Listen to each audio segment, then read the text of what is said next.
Chilli powder, ಸಖತ್ ಖಾರ ಬಣ್ಣ ಮತ್ತು ರುಚಿ ಆಚಿ ಚಿಲ್ಲಿ ಪೌಡರ್. ಐತಿಹಾಸಿಕ ಕೆಂಪುಕೋಟೆ ಬಳಿ ಕಾರು ಸ್ಫೋಟ ಪ್ರಕರಣ. ಅಲ್ ಫಲಾಹ ವಿವಿ ಮೇಲೆ ಎನ್ಐಎ ಮತ್ತು ಪೊಲೀಸರು ರೇಡ್ ಮಾಡಿದ್ದಾರೆ. ವಿಶ್ವವಿದ್ಯಾಲಯದಲ್ಲಿ ಇರುವಂತಹ ಮುಜಾಮಿಲ್ ರೂಮ್ ಅನ್ನ ಸೀಸ್ ಮಾಡಿದ್ದಾರೆ. ನೋಡಿ, ಅಲ್ ಫಲಾಹ ವಿವಿ ಇದೆ ಅಲ್ವಾ, ಇದು ಫರೀದಾಬಾದ್ನಲ್ಲಿದೆ. ಅಲ್ಲಿ MBBS ಸ್ಟೂಡೆಂಟು ಇದ್ದಾರೆ, ಲೆಕ್ಚರರ್ಸ್ ಅಂದರೆ ಬೇರೆ ಬೇರೆ ಕೋರ್ಸ್ ವೃತ್ತಿಪರರು ಕೂಡ ಅಲ್ಲಿದ್ದಾರೆ.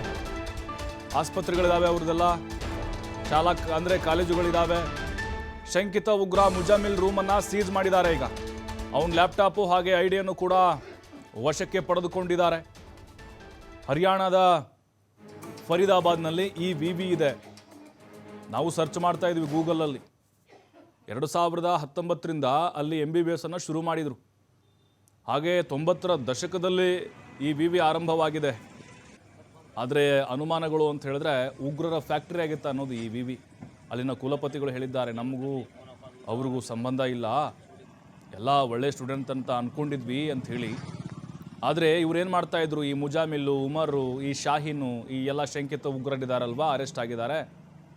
ಇವರೆಲ್ಲ ಒಂದು ಕಡೆ ಕಾಫಿ ಟೀ ನೆಪದಲ್ಲಿ ಹೋಗಿ ಬರೀ ಇದೇ ಅವ್ರದ್ದು ಸ್ಕೆಚ್ ಹಾಕ್ತಾಯಿದ್ರು. ಅವ್ರ ರೂಮಲ್ಲಿ ಲ್ಯಾಪ್ಟಾಪ್ ಎಲ್ಲ ಈಗ ಸೀಸ್ ಮಾಡಿದ್ದಾರೆ. ಅದರಲ್ಲಿ ಏನಾದರೂ ಮತ್ತೆ ಪ್ಲ್ಯಾನ್ ರೆಡಿ ಇತ್ತಾ, ಇದೆಲ್ಲವನ್ನು ಕೂಡ NIA ಅಧಿಕಾರಿಗಳು ಶೋಧ ಮಾಡ್ತಾ ಇದ್ದಾರೆ. ನೋಡಿ, ಬಹುತೇಕವಾಗಿ 40% ಜಮ್ಮು ಕಾಶ್ಮೀರದವರು ಇದೇ ವಿವಿಯಲ್ಲಿ ಓದ್ತಾ ಇದ್ದಾರಂತೆ, ವೃತ್ತಿಯಲ್ಲಿದ್ದಾರಂತೆ. ಅಂದರೆ ಒಂದು ರೀತಿ ಸೇಫೆಸ್ಟ್ ಪ್ಲೇಸ್ ಇರಬೇಕಂತ ಅನಿಸುತ್ತೆ ಇದು ಉಗ್ರರಿಗೆ ಮತ್ತು ಶಂಕಿತ ಟೆರರಿಸ್ಟ್ಗಳಿಗೆ ಮತ್ತು ಆ ರೀತಿ ಮನಸ್ಥಿತಿ ಉಳ್ಳವ್ರಿಗೆ. ಆ ಒಂದು ಅಲ್ ಫಲಾಹ ಈ ಕಾಲೇಜೇನಿದೆ ಅಥವಾ ವಿವಿ ಅಂತ ನಾವೇನು ಹೇಳ್ತಾ ಇದ್ದೀವಿ, ಇಲ್ಲಿ ಉಗ್ರರಿಗೆ ತರಬೇತಿ ಏನಾದರೂ ಕೊಡಲಾಗ್ತಾ ಇತ್ತಾ? ಅನುಮಾನಗಳು ಹೀಗೆ ವ್ಯಕ್ತವಾಗುತ್ತೆ.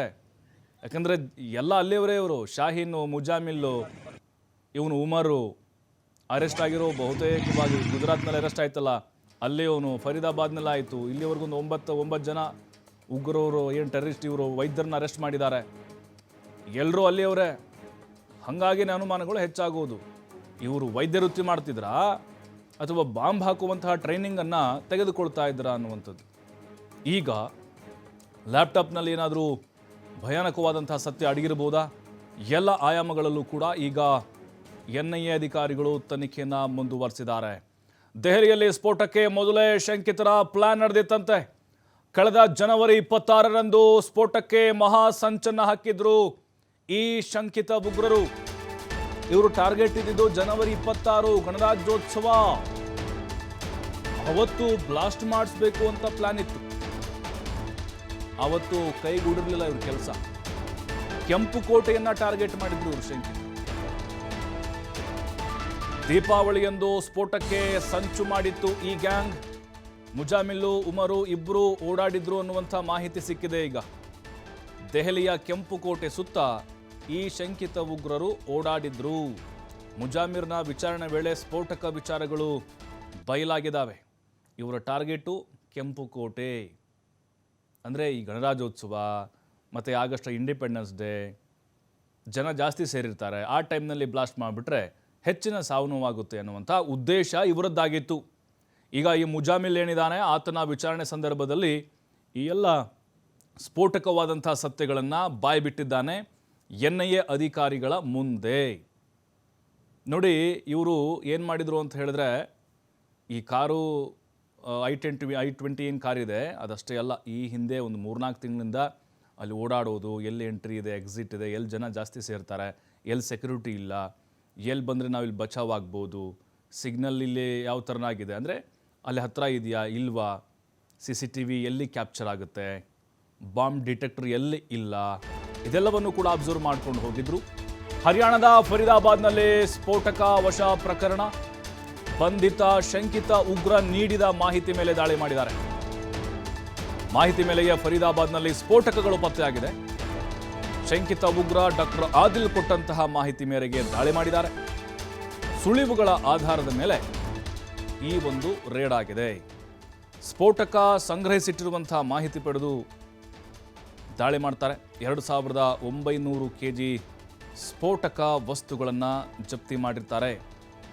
ನೋಡಿ, ಅವತ್ತೇ ಸ್ಫೋಟಕಗಳನ್ನು 2900 kg ಫರೀದಾಬಾದ್ನಲ್ಲಿ 2 ಮನೆ ಈ ಉಗ್ರರ ಮನೆ ಮೇಲೆ ರೇಡ್ ಮಾಡಿದ್ದು. ಇವನು ಕೊಟ್ಟಂಥ ಮಾಹಿತಿ ಮೇರೆಗೆ ಆದಿಲ್ ಅಂದರೆ ಜಮ್ಮು ಕಾಶ್ಮೀರದಲ್ಲಿ ಅರೆಸ್ಟ್ ಆಗಿರ್ತಾನೆ ಅವನು. ಫರೀದಾಬಾದ್ನಲ್ಲಿ ಎಲ್ಲ ಇವ್ರದ್ದು ಮದ್ದುಗುಂಡುಗಳು, ಬಾಂಬುಗಳು, IEDಗಳು, RDX ಎಲ್ಲ ಸಂಗ್ರಹಣೆ ಮಾಡಿಬಿಟ್ಟಿದ್ರು. ಎಲ್ಲ ಸ್ಕೆಚ್ ರೆಡಿಯಾಗಿತ್ತು. ಕಾರು ಕೂಡ ರೆಡಿಯಾಗಿತ್ತಂತೆ. ಮಾರುತಿ ಕಾರು ಕೂಡ ರೆಡಿ ಮಾಡಿದ್ರು ಇವರು. ಹಾಗಾಗಿನೇ ಅಲ್ಲಿ ಆದಂತಹ ಒಂದು ರೇಡ್ಗೂ ಈ ದಾಳಿಗೂ ನಂಟಿತ್ತು ಅನ್ನೋದು ನಮಗೆ ಆರಂಭದಲ್ಲೇ ಅನುಮಾನಗಳಿತ್ತು. ಇದಕ್ಕೇನೋ ಒಂದು ಲಿಂಕ್ ಇರ್ಬೋದು ಅಂತ. ಶಂಕಿತ ಉಗ್ರ ಡಾಕ್ಟರ್ ಆದಿಲ್ ಲಾಕ್ ಆಗಿದೆ. ರೋಚಕ ಗೋಡೆ ಬರಹ ಪೋಸ್ಟರ್ ಅಂಟಿಸಿದ್ದ ಆರೋಪದಲ್ಲಿ ಲಾಕ್ ಆಗ್ತಾನೆ ಇವನು. ಜೈಷೆ ಮೊಹಮ್ಮದ್ ಪೋಸ್ಟರ್ನ ಅಂಟಿಸಿರ್ತಾನೆ ಇವನು ಆದಿಲ್. ಕಾಶ್ಮೀರದಲ್ಲಿ ಜೈಷೆ ಮೊಹಮ್ಮದ್ ಸಂಘಟನೆಯ ಒಂದು ಬರಹವನ್ನ ಅಂಟಿಸಿರ್ತಾನೆ. ಶ್ರೀನಗರದ ಹೊರವಲಯದ ನಾಗೌನ್ನಲ್ಲಿ ಪೋಸ್ಟರ್ ಅಂಟಿಸಿರ್ತಾನೆ. JM ಪೋಸ್ಟರ್ನಿಂದ ಶುರುವಾಯಿತು ಉಗ್ರರ ಬೇಟೆ. ಅಕ್ಟೋಬರ್ 19ಕ್ಕೆ ಜೈಷೆ ಮೊಹಮ್ಮದ್ ಸಂಘಟನೆಯ ಪೋಸ್ಟರನ್ನು ಅಂಟಿಸಿರ್ತಾನೆ. ನೋಡಿ, ಇಲ್ಲಿಂದ ಶುರುವಾಗಿರುತ್ತೆ.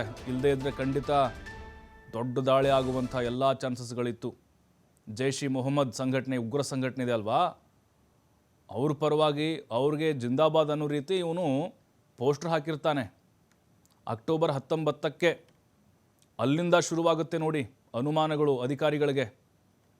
ಅಂದರೆ ಈ ಆದಿಲ್ ಇವನು ಫಸ್ಟ್ ಲಾಕ್ ಆಗ್ತಾನೆ. ಇವನು ಕೊಟ್ಟಂಥ ಹೇಳಿಕೆ ಮೇಲೆ ಈ ಮುಜಾಮಿಲ್ಲು, ಮುನೀರು, ಇವು ಫರೀದಾಬಾದ್ ರೇಡು ಇದೆಲ್ಲವೂ ಕೂಡ ಸತ್ಯಗಳು ಒಂದೊಂದೇ ಹೊರಗಡೆ ಬರುತ್ತೆ. ನೋಡಿ, ಇಲ್ಲಿದ್ದುಕೊಂಡೇ ಅವರು ಉಗ್ರರಿಗೆ ಸಪೋರ್ಟ್ ಮಾಡ್ತಾಯಿದ್ರು. ಜೈಷ್ ಎ ಮೊಹಮ್ಮದ್ನ ಒಂದು ಬೆಂಬಲವಾಗಿರುವಂಥ ಒಂದು ಪೋಸ್ಟರನ್ನು ಆತ ಅಂಟಿಸಿದ್ದ. ದೇಶದ್ರೋಹಿ ಉಗ್ರ ಇವನು. ಹಾಗಾಗಿನೇ ಆ ಪೋಸ್ಟರ್ ಅಂಟಿಸಿದಂತಹ ವಿಚಾರ